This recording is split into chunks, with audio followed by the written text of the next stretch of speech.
Mes frères et sœurs bien-aimés, amour dans le Seigneur, tous ceux et toutes celles qui sont en ligne, qui nous écoutent, que la grâce de Dieu soit avec chacun de vous. J'espère que vous avez eu une excellente semaine dans le nom du Seigneur. Nous allons ensemble étudier la parole de Dieu sur notre pain quotidien. Nous devons le connaître, nous devons le comprendre pour bien vivre et quand il est. Pour commencer, je vous invite à lire Marc 16, verset 15 à 16. Est-ce que l'un d'entre vous peut lire pour nous? Marc 16, verset 15 à 16. Marc 16, 15, 16.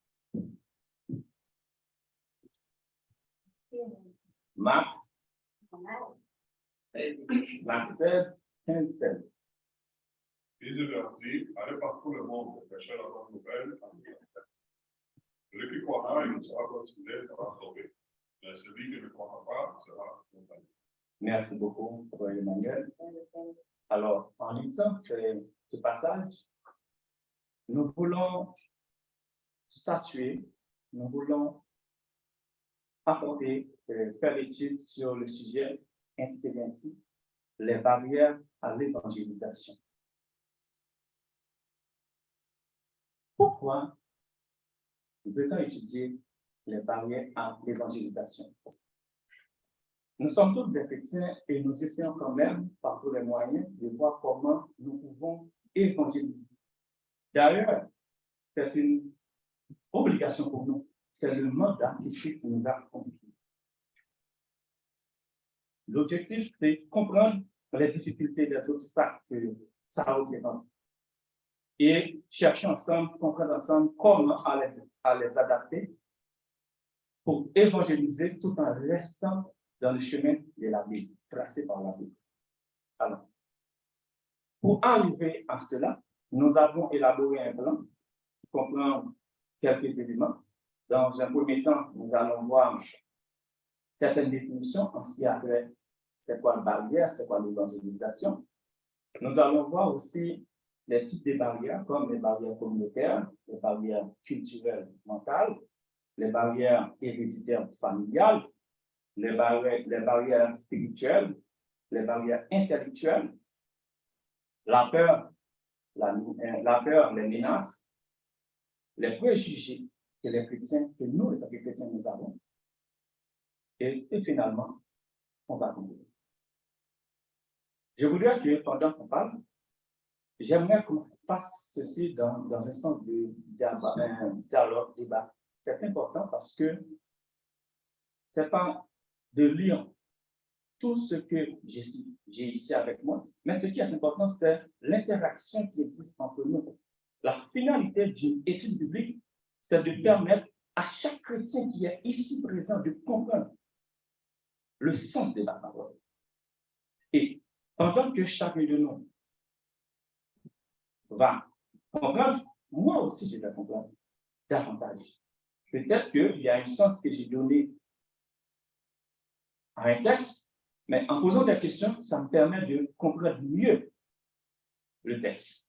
Alors je vous invite à poser des questions à chaque fois. Ne m'attendez pas à terminer pour poser des questions. Posez des questions parce que c'est la finalité d'une étude biblique, c'est la compréhension. Ce n'est pas donner le maximum de versets possible, mais c'est de permettre à chaque personne de comprendre qu'est-ce qu'on est en train de dire. C'est ça le plus important. Donc, pour arriver à comprendre, il faut poser des questions. Des fois, on dit, si on ne pose pas des questions, des hypothèses, soit vous comprenez tout, soit vous ne comprenez rien. Et la personne dit, bon, par hypothèse, je pense que vous avez tout compris en général. Alors, la première définition, est-ce que quelqu'un peut m'aider à comprendre c'est quoi, selon lui, c'est quoi une barrière.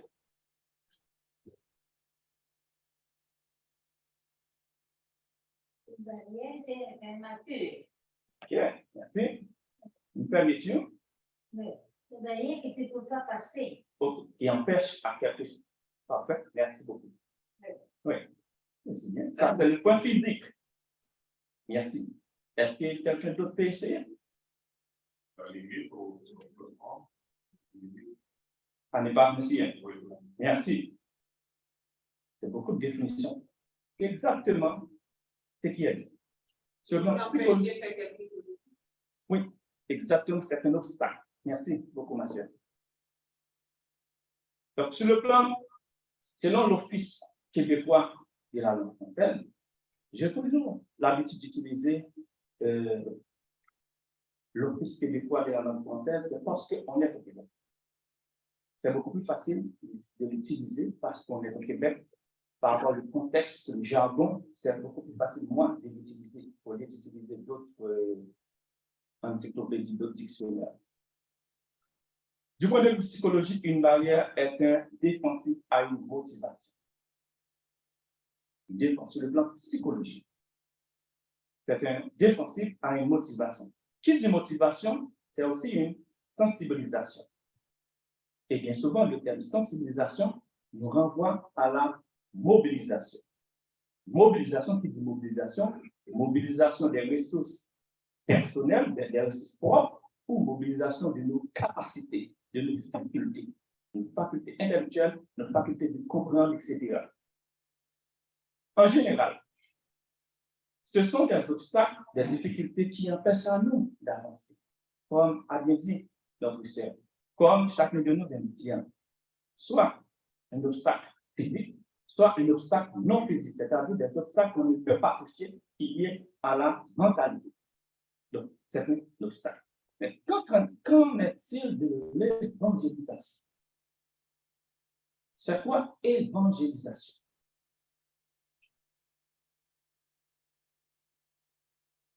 C'est d'annoncer la bonne nouvelle de Jésus. Parfait, merci, ça c'est dans la Bible, exactement ça. Ça c'est la définition selon la Bible. Merci beaucoup, mon frère. Selon Wikipédia, c'est la même définition. C'est le fait d'annoncer la bonne nouvelle de Jésus-Christ. Selon le passage qu'on vient de lire, Marc 16, verset 15, et même Matthieu 28, 19 à 20, l'évangélisation est la mission que Jésus confie à ses disciples. En effet, en Matthieu 5, verset 14, il est écrit, « Vous êtes la lumière du monde. » L'évangélisation, c'est d'apporter la bonne nouvelle, mais en apportant la bonne nouvelle, c'est éclairer les gens. C'est de lui montrer que là où tu es, tu n'es pas dans la bonne voie, tu n'es pas dans la bonne direction. C'est en quelque sorte, tu es la lumière pour cette personne-là. C'est ce qui est écrit en Matthieu 5, verset 14, vous êtes la lumière du monde. Alors, on va voir parmi les barrières, on commence avec les barrières communautaires. Je voudrais que quelqu'un dans l'Assemblée lise pour nous Acte 17, Acte 17, 22 à 21. Acte 17, 22 à 21.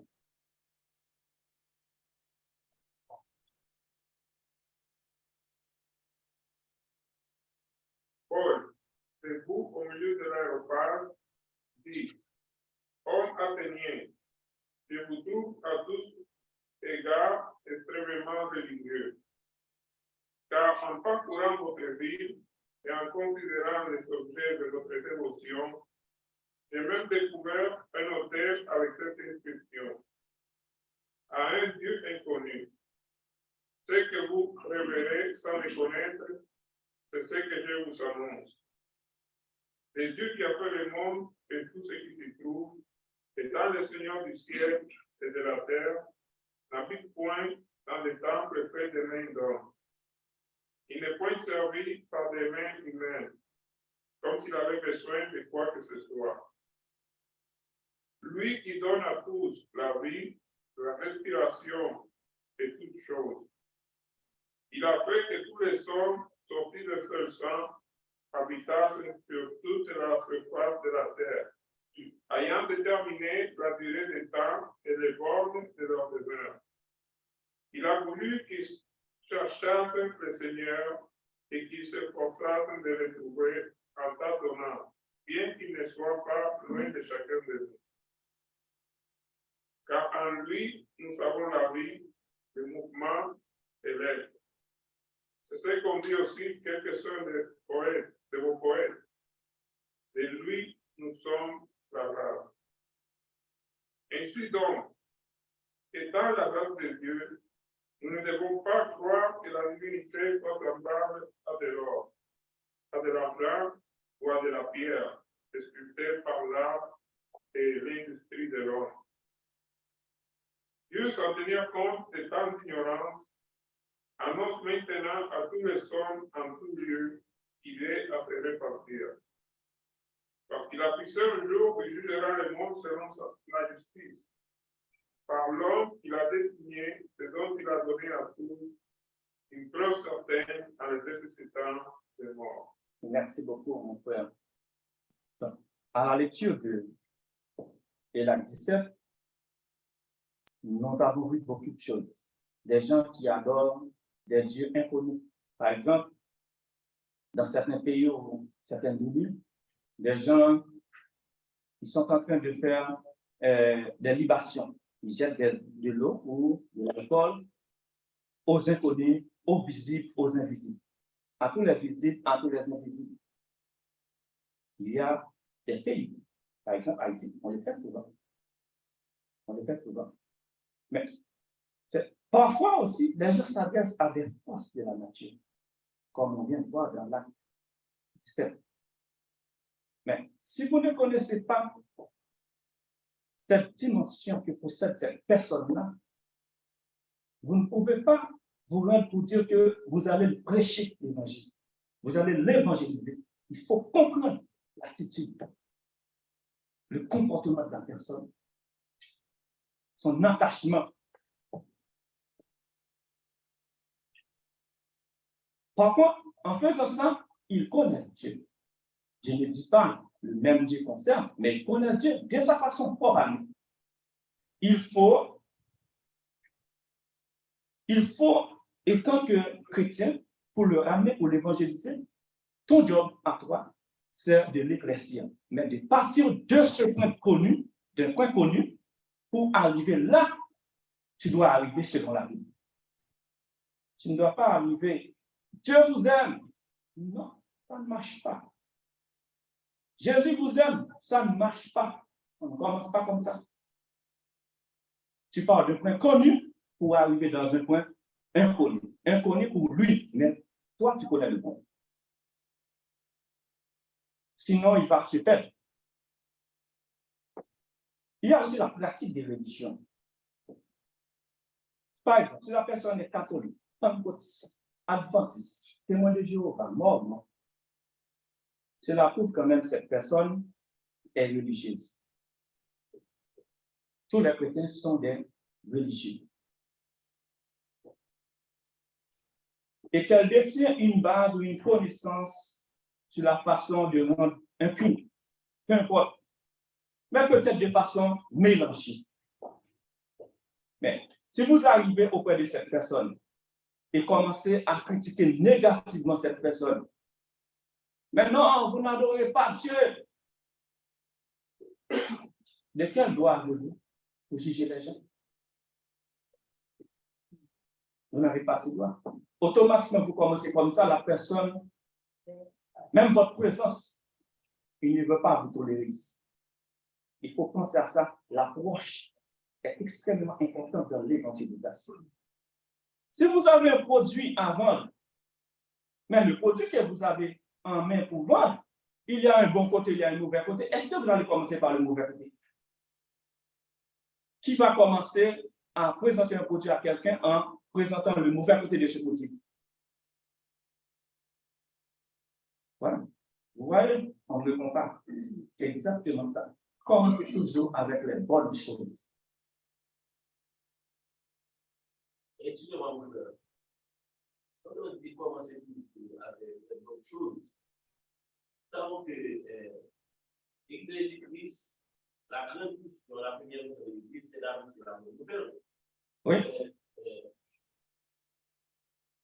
La Bible nous donne des exemples de la Pentecôte. Oui.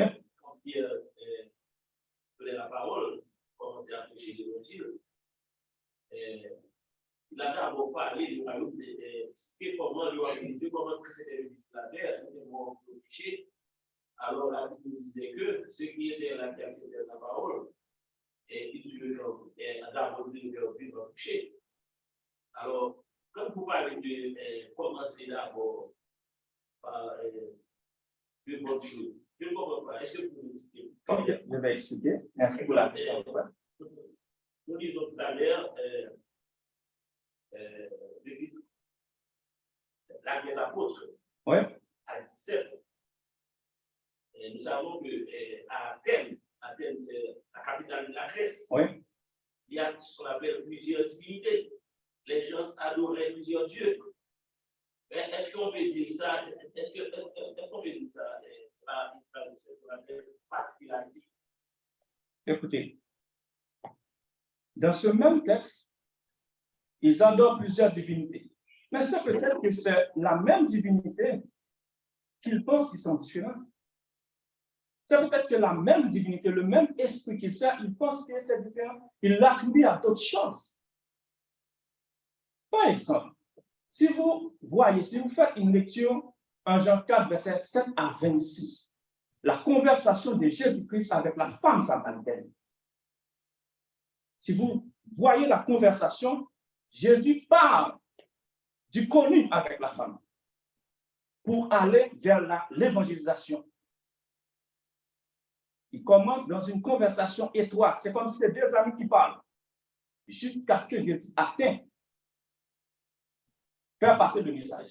C'est de ça que je voudrais parler. Donc, il croit, il a une croyance dans des divinités. Eh bien, parlez-moi de votre divinité. Commencez avec ça. Il vous parle, et puis vous parlez, vous posez des questions. En posant des questions maintenant, vous allez trouver quand même comment vous entrer l'éclaircissement, pour l'éclairer sur certains points. Et par la suite, il va vous poser des questions. Parlez-moi un peu de votre Jésus. C'est alors l'évangélisation va commencer. Mais il faut l'éclaircir d'abord. Non, pour quelqu'un qui est fait une évangélisation en plein air, je n'aurai pas de l'évangélisation en plein air, par exemple. C'est assez vraiment biblique. Là, il va dire, c'est je veux dire, à cette personne, quelle est votre religion? Vous me comprenez? Je comprends. Ouais, faut dire que je parle. Mais je voulais aussi dire qu'il y a plusieurs cas. Il y a l'évangélisation individuelle, enregistrée, il y a plusieurs circonstances. On peut utiliser des exemples. L'attitude et les contenus, c'est deux choses différentes. Lorsque Étienne évangélise, il mentionne des faits que vous l'avez tué. Ça fait dans les oreilles de ceux qui l'attendaient et qui n'étaient pas réceptifs, c'était des insultes. Et la preuve, ils ont l'appelé Étienne. Donc, vous pouvez utiliser une méthodologie, mais votre attitude et le contenu du message, c'est deux choses différentes. C'est pour cela qu'il faut rester dans les Écritures, parce que l'évangile est définissable dans un Corinthiens chapitre 1. C'est la mort, la résurrection. Donc, voilà, donc la vie, la mort, l'ensevelissement et la résurrection de Christ. C'est ça qui est contenu. Ça, il faut le mentionner et il pourrait avoir des questions où on peut procéder de manière à ne pas vouloir froisser, mais c'est le contenu qui fait froisser dépendamment des gens là où ils sont et qu'est-ce qu'ils ont fait dans leur vie. Et je terminerai par l'exemple de la femme samaritaine. Lorsque Jésus lui dit, va appeler ton mari, ça c'est quelque chose qui a hérité cette femme-là. Oui. Et aujourd'hui, il y a des gens qui ne prennent même pas, justement, quand les évangélistes, on leur dit par exemple, tu vis avec quelqu'un sans être marié, tu es en train de vivre dans le bordel. Tu vois, la personne va dire, tu l'as insulté. Mais Jésus l'a fait avec la femme. Oui, je comprends, mon frère. Mais si vous dites directement entrer dans le vif du sujet, vous êtes avec quelqu'un sans marié, l'équitation va au plus grand nombre. Mais si toutefois vous commencez une conversation amicale en profondeur et jusqu'à arriver à ce point, parce que vous allez quand même arriver dans ce point irritable, mais il ne faut jamais commencer par le point irritable parce que la personne ne va pas s'asseoir. Comment tu peux répéter ça avec Marie sans lui dire bonjour, tu ne le connais pas? Ça c'est un jugement. Mais dire à quelqu'un, tu vis dans le péché, et ce n'est pas une insulte. Mais tu ne peux pas commencer là. Ouais, ça c'est Ça commence par les salutations. Ça c'est clair. Il y a des gens qui ont directement, c'est pour ça. Bon, il faut quand même penser à changer les choses. Pour l'évangélisation publique, oui, on peut faire. Il faut baser sur des faits réels. La Bible, par exemple, quand Jésus prêche à son époque, il utilisait toujours des paraboles. Mais là, les paraboles que Jésus utilisait, c'est pour matérialiser ce qu'il est en train de dire. Pour faire comprendre, pour passer de la réalité, de la chose visible vers la chose invisible. Comment vous pouvez parler de Dieu à quelqu'un alors que lui, il ne peut pas voir Dieu, mais vous n'avez pas commencé des choses qu'il peut voir pour l'amener vers l'inconnu. Qu'est-ce que je pourrais dire?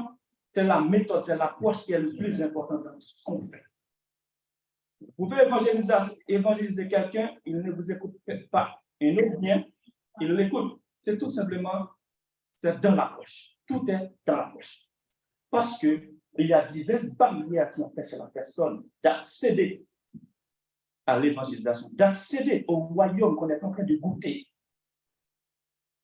Et nous savons beaucoup. Il y a aussi les barrières culturelles.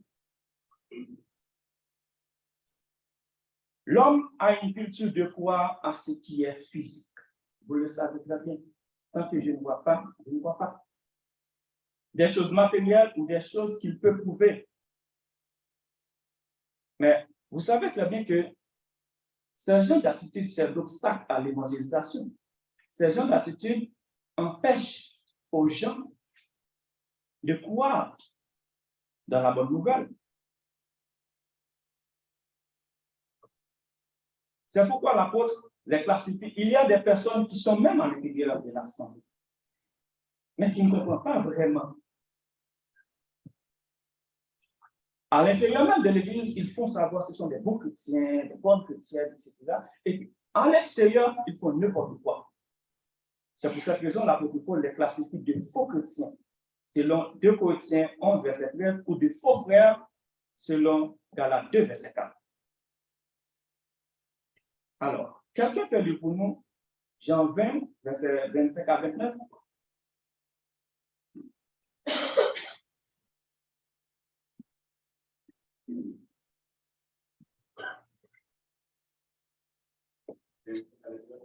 Oui, 25, 29. Merci.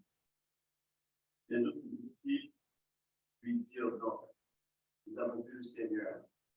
Mais il leur dit, si je ne vois pas dans ses mains la marque des clous, et si je ne mets mon doigt dans la marque des clous, et si je ne mets ma main dans son côté, je ne vois avec moi. 8 jours après, les disciples de Jésus étaient de nouveau dans la maison, et Thomas se retrouverait avec eux. Jésus vint, les portes étant fermées, se présenta au milieu d'eux et dit, la paix soit avec vous. Puis il dit à Thomas, avance ici ton doigt et regarde mes mains. Avance aussi ta main et mets-la dans mon côté. Et ne sois pas incrédule, mais crois. Thomas lui répondit, mon Seigneur et mon Dieu. Jésus lui dit, parce que tu m'as vu, tu as cru. Heureux ceux qui n'ont pas vu et qui ont cru. Merci beaucoup, mon frère. Le monde regorge de beaucoup de tomates. C'est ça, c'est ce qu'on appelle, moi, on parle de barrière culturelle, barrière matérielle. Tant que la personne nous voit, il ne croira pas. Mais comment peut-on prouver à quelqu'un que Dieu existe? Vous venez pour évangéliser cette personne. Il faut que la personne voit en vous que Dieu existe. C'est parce que vous dites. Le non-dit est beaucoup plus important que le dit dans ce cas. C'est à travers le non-dit, c'est-à-dire votre comportement, que la personne va voir que Christ est réellement existé. Imaginez-vous quelqu'un qui prêche quelqu'un qui dit que sur la vie en couple. Alors que dans son couple à lui, c'est un désastre. Il parle n'importe comment à sa femme, il réduit sa femme en esclave, ou il réduit sa femme comme de rien n'est rien. Il parle n'importe comment à son enfant. Son enfant, aucun membre de la famille n'a aucun droit de parole, aucun droit de dialogue. Et puis, il y a un couple qui a un couple. Vous venez, vous parlez à un couple, vous dites, bon, il faut vivre. Mais votre couple, est-ce qu'il marche bien? Un agissant ainsi, votre famille, vos enfants, votre femme qui est à la maison avec vous, si elle était ou ils étaient chrétiens, vous ne faites que lui dire « Je regrette d'être chrétien ». Et s'il n'était pas chrétien, vous lui dites « Ne venez pas ». Parce que votre bouche dit quelque chose, votre comportement dit « Ne venez pas ». Il faut faire attention aux non-dits. Et croyez-moi, si vous voulez, mes frères et sœurs, les non-dits sont beaucoup plus importants que les dits. Alors ça, c'est une personne qui vous connaissez. Alors, si vous vivez avec cette personne, est-ce que cette si vous situation... rencontrez avec une personne, là, on va comme ça par hasard. Oui, pendant que vous le parlez, je comprends. Pendant que vous le parlez, ce que je voudrais dire dans ça, pendant que vous le parlez, vous voyez, Jésus vient et prouve à Thomas qui s'est mis. Il faut, pendant que vous parlez, il faut que la personne ressente la conversation. Ce que vous êtes en train de lui dire, vous le vivez en même temps. C'est ça l'idée cachée. C'est ça l'idée principale. On peut dire dans le sens. Moi, je pense que dans tout ce qu'on fait, c'est toujours la base, c'est l'amour.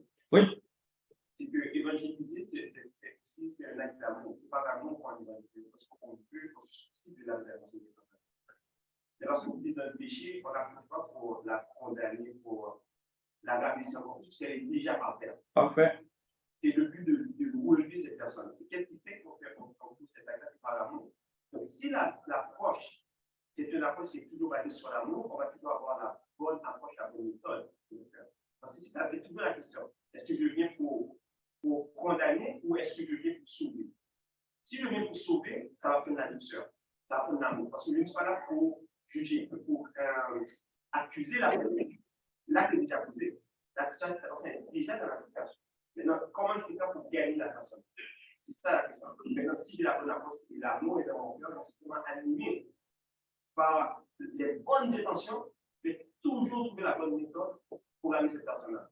Et c'est l'exemple que vous avez pris par rapport que la méthode et l'approche, c'est comme on dit, c'est le ton qui fait la chanson. Oui, merci beaucoup. C'est toujours le ton qui fait la chanson. Et si on voit, Paul aussi, quand il a vu les Athéniens, il a dit, oh, je vois que vous êtes des gens extrêmement religieux. Ouais. Donc, plus bien que des là, tout ce qui là, on dit, ah, lui attire notre attention parce que je vois que vous avez un Dieu que vous n'avez pas. Et c'est de ce Dieu que nous voulons. C'est l'approche. Directement sur la témoin. Donc, il a pu l'avoir dans la vie. Donc, la méthode, comme vous dites, est extrêmement importante, mais là-dedans, c'est toujours qu'est-ce qui nous anime? Est-ce que c'est l'amour ou un mélange d'amour? Soit l'écouter par l'amour, ça va. Merci beaucoup, mon frère. C'est là l'idée. C'est là. Ce qu'elle m'a dit est vrai. Mais il ne faut pas se faire. Donc, on n'est pas trouvé cette approche-là par Matthieu 23. Ce qu'elle m'a dit. Donc, ça dépend du terrain et de vos interlocuteurs. Parce que dans Matthieu 23, les interlocuteurs sont des religieux et des enseignants. Oui. Alors, les tons, et c'est vrai, c'est des tombeaux blanchis et les restes. Vous pouvez aller lire. Oui. Donc, il ne faut pas généraliser. Parce que les Écritures sont là pour qu'on les appelle. On peut exhorter, on peut censurer, on peut annoncer, ainsi de suite. Et les drames dans les églises aujourd'hui chrétiennes, c'est des gens qui sont déjà chrétiens qui se mettent à la place des non-convertis. On les parle comme si on parlait aux non-convertis parce qu'ils vivent dans les péchés. Ça, c'est les drames. Ça, c'est l'hypocrisie, en fait. Un frère qui tombe enceinte, une sœur qui tombe enceinte, disons oui, elle veut qu'on lui parle comme si on parlait à quelqu'un qui est sans Christ. Non. On est en face d'un scandale. Il faut qu'il les sache, qu'elle les sache. Ou la personne qui engrossit une fille, qui est chrétienne. À ce moment-là, c'est la sévérité pour que les autres aient peur. C'est ce que l'Esprit dit aux anciens des pères ou aux évangélistes. Que personne n'essaie de amadouer ou de les distraire. C'est ça le problème. Oui. Mais c'est les chrétiens qui sont dans la défensive qui veulent qu'on embellit les péchés. Oui, le ton là de la douceur, par exemple, quand on prêche devant, tous les prédicateurs ne peuvent pas prêcher de la même manière. Parfait. Ça, c'est une utopie. Le ton est différent, le tempérament même est différent tel que nous sommes. Oui. Mais moi, je suis d'accord avec Frédéric dans le sens que il n'y a pas de compromis. Non, il n'y a jamais de compromis dans l'évangélisation. Il n'y a jamais de compromis. On ne peut pas commencer à. Et il n'y a pas de cas de discussion. On ne peut pas embellir tout qui n'est pas bon. Parfait. Mais moi, je pense que dans tout ça, la situation est ce qu'elle est, mais moi, je pense que la sévérité est toujours de la façon qu'on applique la sentence.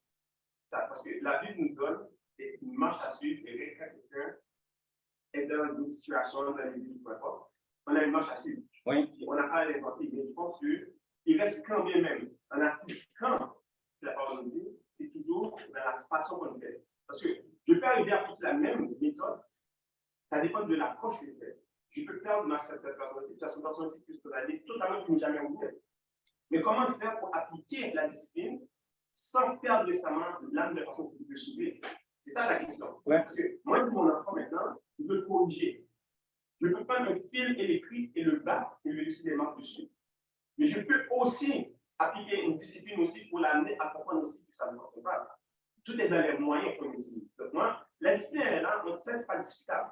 Et on ne peut pas embellir les choses. Je pense qu'il reste quand même que l'amour est toujours la base de tout. Et moi, je dirais même à l'idée de ça, moi, je ne suis pas Jésus-Christ, je ne suis pas Dieu. Okay?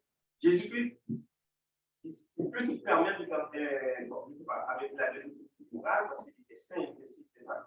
Mais moi, je trouve qu'il y a encore, parce que moi, je peux vous donner un exemple. J'ai déjà vu ça en Haïti, des gens qui voient comme des beaux formes, qui ont des, comment ça s'appelle, des styles. C'est là qu'ils vont faire. Moi, des chrétiens qui viennent évangéliser, qui viennent là, en face, ils rentrent dans la cour du gars pour venir saccager ses affaires. Pour dire, ça c'est satanique, on a subi là, c'est que ça, non, des gens, puis désolé là, ok? C'est pas bon. C'est ça l'approche, c'est ça qu'on est en train de parler. Je ne peux pas prendre la parole de Dieu et l'utiliser pour, oui, c'est vrai que c'est la socialité, etc. Mais je ne peux pas arriver à débarquer, remplir sur son terrain. Je veux dire, si le gars il aurait pris sa manchette, là, il aurait tué, là, désolé, là, c'est la chantier. Donc, c'est toujours une ligne qui est mince. Mais moi, je pense que la douceur, c'est toujours la meilleure méthode. Je peux appliquer la discipline sévèrement, mais avec douceur. Donc, l'évangélisation est du cas par cas et non pas général. Moi, je suis dans le matin, on parle de barrière. Par exemple, il avait fait ses villes ici au Canada, avec les États-Unis. Alors, il a vu de l'appartement.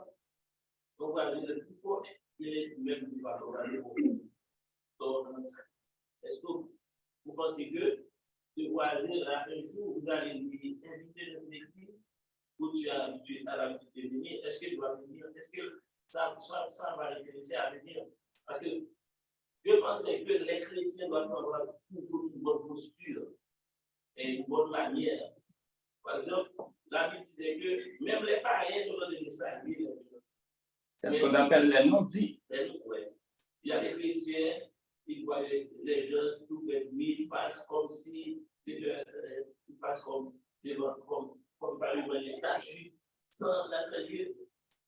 Est-ce que ça c'est bon? Est-ce que c'est une bonne habitude? C'est pas une bonne habitude. Donc, comme vous le savez maintenant, parce que la Bible dit que la Bible est forte. Et nous devons prier là où nous sommes, là où nous vivons. et n'oubliez pas, le Saint-Esprit est toujours avec nous. Donc, il faut l'appliquer. Il faut quand même demander à Dieu lorsqu'on sent qu'on est dans notre limite. Frère Jean-Baptiste? Oui. Les gens, comme on dit que oui, l'évangélisation, c'est du cas par cas, mais il ne faut pas oublier.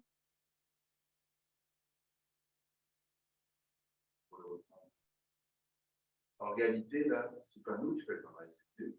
Oui. C'est Dieu qui va toucher son cœur, qui va le faire comprendre, qui va le faire accepter, qui va le faire voir qu'il est dans le péché. Il faut arrêter de se mettre trop des mérites, parce qu'il faut juste, qu'est-ce qu'on fait, notre travail, de faire honnêtement. Et si je veux même reprendre le frère, je le fais selon les Écritures, je le fais avec douceur, je le fais suivant des règles bien précises. Mais c'est Dieu qui va faire le travail. Que ce soit pour évangéliser, que ce soit pour reprendre quelqu'un, c'est Dieu qui a tous les mérites parce que c'est lui qui va toucher les cœurs, pas lui de laisser. Oui, c'est l'amour. Tout ce qu'on fait, on fait avec l'amour. Il ne faut pas mélanger l'évangélisation et l'évangélisation. Okay. Deux choses. On a souvent essayé de reprendre le frère, même dans la douceur. Quand quelqu'un veut rester dans son péché, et on sait que Dieu agit. Nous, on essaie de suivre la procédure. Oui. Il y a même des frères qui fichent les camps. Ils ne veulent même pas que la procédure de la discipline a. Là, on respecte tout. Mais l'évangélisation, il n'a rien à voir avec ces affaires de réforme. Comment tu peux te présenter en évangélisant, en présentant l'évangile à quelqu'un, sous prétexte que tu veux les reprendre ou tu veux aller fouiller dans ta vie? Le message de l'évangile, c'est la vie, la mort, la résurrection de Jésus. Donc, il n'y a pas moyen de ne pas le faire avec amour. C'est un message d'amour, on doit le faire avec amour. Mais la confusion est parce que dans notre tête, on a transformé le rôle de l'Église. C'est-à-dire, lorsque je suis là pour pécher, je évangélise. Oui. Non, on évangélise dans le monde. S'il y a quelqu'un qui a péché qui n'est pas converti, ok, il va attendre. Mais ici, on est pour l'édification. Là, ce sont des chrétiens qui sont là, qui sont réunis pour rompre les faits. Alors, le message peut être avec amour, tantôt sévère, tantôt c'est pour reprendre, mais il se retrouve là. Oui. Mais quand on évangélise, c'est l'autre on étudie, on va à l'extérieur. Donc, on y va, même il faut augmenter les doses de l'amour. Parce que le message de l'évangélisation, on va gagner les âmes, que ce soit individuellement, comme Emmanuel a dit, ou que ce soit en biblique, c'est-à-dire que tu es dans un stade. On connaît comment ça se fait, tu vois. Donc, n'essayons pas d'amener la communauté. Si on veut parler du prédicateur du Christ, dans l'église où il y a des convertis en premier plan et qui doivent marcher dans la lumière, et à ce moment-là, c'est là où j'ai dit, les prédicateurs qui prêchent dans une assemblée des saints, les tempéraments est différent. Il y en a qui vont prêcher comme ils chantent, il y en a qui vont prêcher à voix cassée, il y en a qui vont élever la voix, son ton, comment il le fait, comment je le fais. Il ne faut pas entrer dans des sortes de litanies. Mais l'évangile, laissons ça tranquille parce que c'est un message d'amour, de paix, de joie, et il faut le faire avec un amour vraiment intense, comme Jésus mangeait avec les pécheurs et il était accusé. Et les gens de mauvaises vie. Donc, n'essayons pas de mélanger. Mais il ne faut pas tout avant. Désolé, tu ne peux pas tout avant. Ça m'a pas compris, aussi. Mais par exemple, moi, c'est toujours la possibilité. Est-ce que je suis la possibilité? Par exemple, un frère a fait une erreur. Est-ce que, avant même d'avoir une personne, d'avoir des personnes, parce qu'il y a des situations qu'on ne peut pas tout limiter dans l'église, parce que ça peut occasionner communiquer la chose à la personne. Souvent, les gens voient, les gens ne disent rien, mais les gens observent. Puis, ce frère fait une conception, fait quelque chose, il y a personne qui lui a rien dit, et les autres sont là, ils s'amusent. Là, on aggrave la situation. Là, maintenant, quelqu'un qui est dans cette situation-là maintenant, est-ce que aussi, des fois, la tendance, des fois aussi qu'on fait, par exemple, au lieu de rencontrer cette personne, s'asseoir avec cette personne, essayer de gagner avec cette personne, des fois, on va utiliser la chair comme un endroit pour, comme par exemple, pointer le péché de la personne sans avoir pris le temps de rencontrer cette personne et de gagner. Ça aussi, ça fait tomber aussi, ça fait grossir aussi qu'on fait. Donc, des fois, il faut vraiment suivre la procédure. Quand on suit la procédure, je pense que Dieu a mis les procédures pour nous parce qu'il sait. Mais quand on change de la procédure, c'est là que des fois, il y a des défis.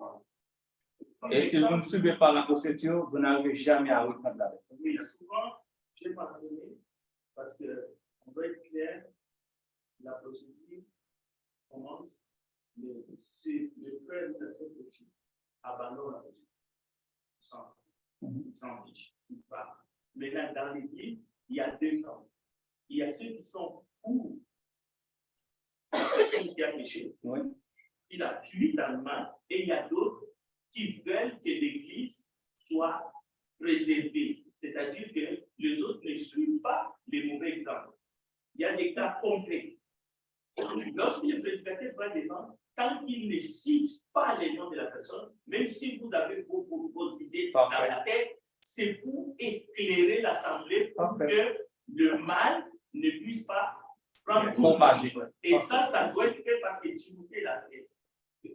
Tite l'a fait. C'est ça. Et même Jésus l'a dit. Si vous permettez, livrer et citer ensemble, mais il faut dire la vérité. Si tu me permets, là, il y a deux frères et sœurs, je vais répondre parce qu'ils leur marchent à cheval.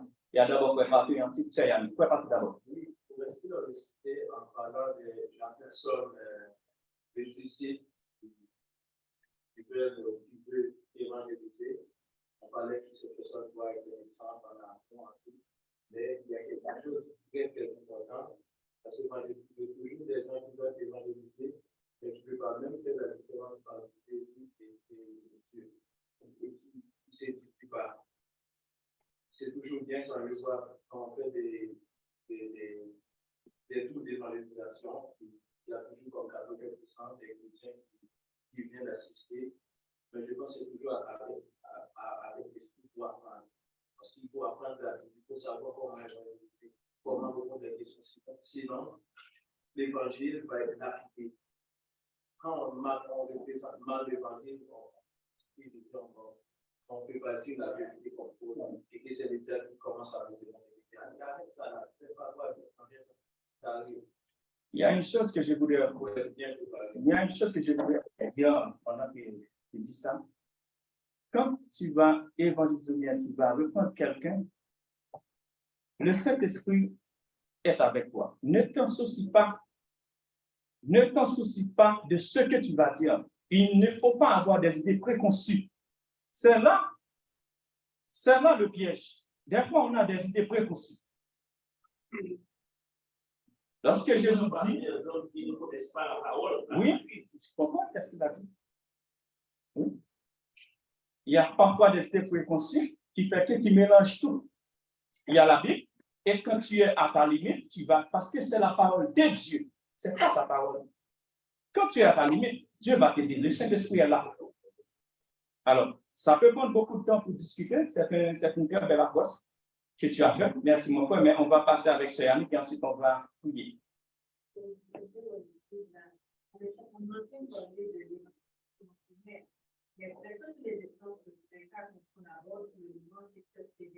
On cite des gens qui sont indépendants.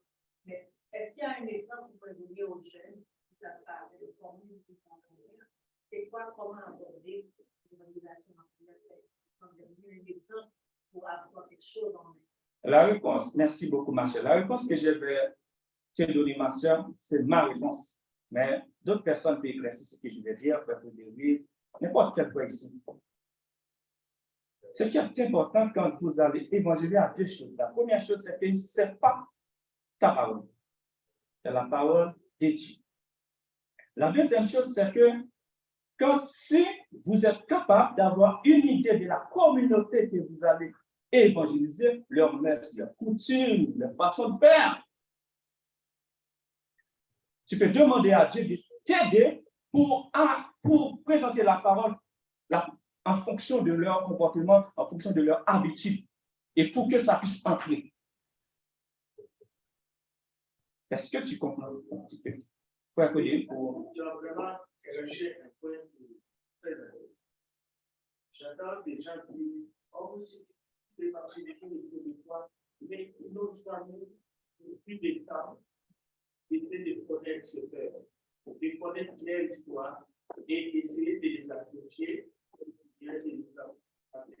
avec amour, tu vois, pour les prêcher l'évangile. Donc, c'est vraiment ça qu'il faut faire. Lorsque Paul voulait aller dans cette ville, il prenait le temps de savoir quelles étaient les coutumes de mère, ainsi de suite. Donc, il faut cesser de dire les devoirs, n'aime pas Dieu, ainsi de suite. Il faut apprendre à les connaître et aussi apprendre leur histoire et leur apporter l'évangile avec amour. Merci beaucoup. Donc, une dernière extension de départ, avant de faire d'aller par le monde, les deux étapes aussi, c'est appris aussi. Il y a un processus aussi. Parce que ce n'est pas donné à tout le monde, évidemment. Pas donné à tout le monde. Parce qu'il y a des personnalités aussi, il y a beaucoup de choses. Il y a des gens qui sont extrêmement timides. Personnellement, je suis une personne, je suis incapable d'aborder l'inconnu. Moi, je vois quelqu'un sur la rue, je suis dans ma bulle. Dans ma personnalité, je n'arrive pas. Malgré que je travaille dans le domaine public, avec des gens, je ne suis pas capable de faire de ma personnalité. Mais si quelqu'un, j'arrive à avoir la personnalité d'estimation et que je parle avec quelqu'un, là, maintenant, tout de coup, là, je deviens l'homme le plus convaincant. Donc, maintenant, au niveau des approches, maintenant, il y a des personnalités, il y a des facteurs qui ont entendu une fois que ça nous passe il y a une aisance de le faire. Maintenant, il faut prendre tout ça par. Mais ça s'apprend aussi. Donc, moi, je pense qu'envoyer des animés, ça prend aussi un peu de coaching. C'est important. On ne peut pas supprimer cette partie-là. Quand on voit les gens comme ça, aller évangéliser, c'est comme ça que les récits vont aller faire des erreurs. Là aussi, parce qu'il y a. Effectivement, avant que Jésus envoie les 12, il les a formés avant. Oui, absolument. Donc, on va prier parce que l'heure arrive. Merci de participer, j'en suis content. Prions. Nous te bénissons, Dieu,